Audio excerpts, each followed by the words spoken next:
Hey everybody, and welcome back to BGR Fab. Now today, specifically on this episode, we are going to make this accessory for your high-lift jack. It specifically goes on the shackle mount points, and it pins through so that you can put your high-lift jack and lift it up more safely. So let's get into it. Hey everybody, here you'll see me getting the table all put together with all my cutting and grinding equipment, my PPE stuff that I need. Make sure you wear your PPE, please. It helps. This piece of 3x3 by 1/4 inch square tubing was just a scrap piece. As you can probably notice, the end had been cut with a torch at some point. So I'm just squaring up the end so that I can get a nice flat end on that. One of the ends I will be using in the future to box off. Here I figured out I needed 4 1/4 inches of length to accomplish what I wanted and needed. So I went ahead and marked that square all the way around.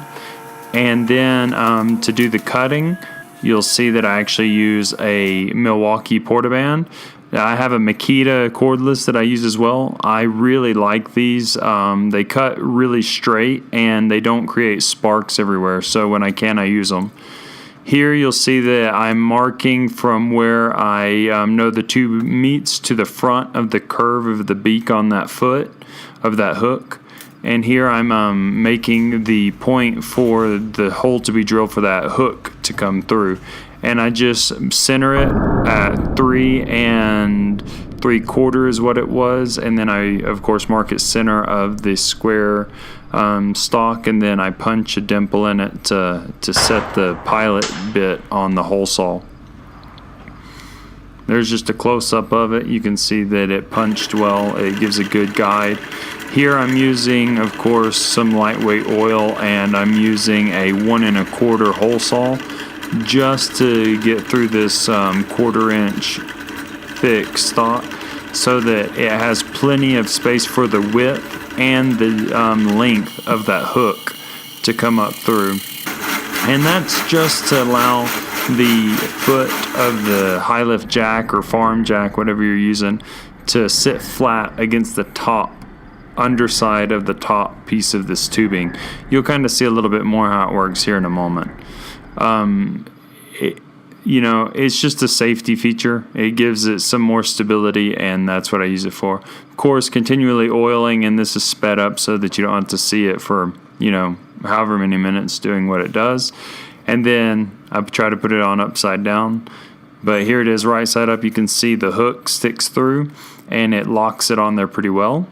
And then here I'm just cutting a piece of 3/16 plate to cap off the back end that will touch the bumper, and that's just to keep the rough edges of the tube from scraping up my bumper paint and stuff like that. Here I needed to know how tall and wide the tabs needed to be, so I put the block of steel up there, the tube of steel, and I measured to the bottom of the shackle mount, and then of course I measured the border around it and how wide the diameter of the hole was. And then that transfers over to my tabs that I'm making. They're 3x3 and they needed a 1 inch hole. I didn't have a 1 inch hole, so I ended up using a 1 1/4 inch hole, which is a little too big. But here I'm just tack welding these two squares of 3x3 3/16 together so that I can just drill one hole and it'll go all the way, both of them, and it'll be symmetrical. And of course I measured out, center it, and then punch it. Did the 3/4. It was way too small. I knew it would be, but I couldn't figure out a good way to reopen it up bigger, so I tack welded that piece on there over the hole so I could start a new pilot hole, and then I could drill out a 1 1/4 hole so that it would be big enough for the pin to go through and hold this attachment onto the shackle mount. I didn't show cutting off the edges, but that's pretty simple, and then I deburred them. And here you see me taking the tabs and putting them in place.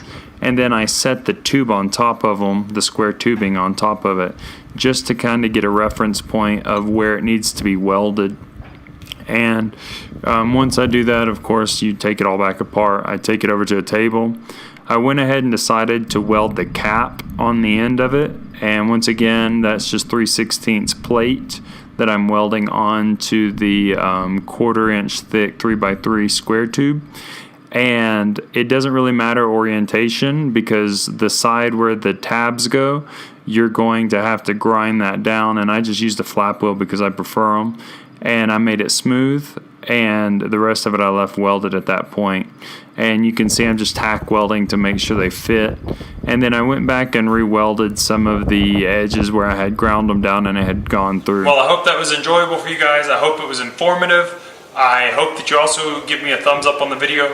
Don't forget to comment, like, share, and subscribe. Beside the subscription button on my YouTube channel, hit that bell. It'll make sure that you get notified for all of the videos that I put out, whether it be for BGR Fab or whether it be for Off-Road Independence. And I really hope you guys will also stop by and check out offroadindependence.com, bgrfab.com, and my Patreon account.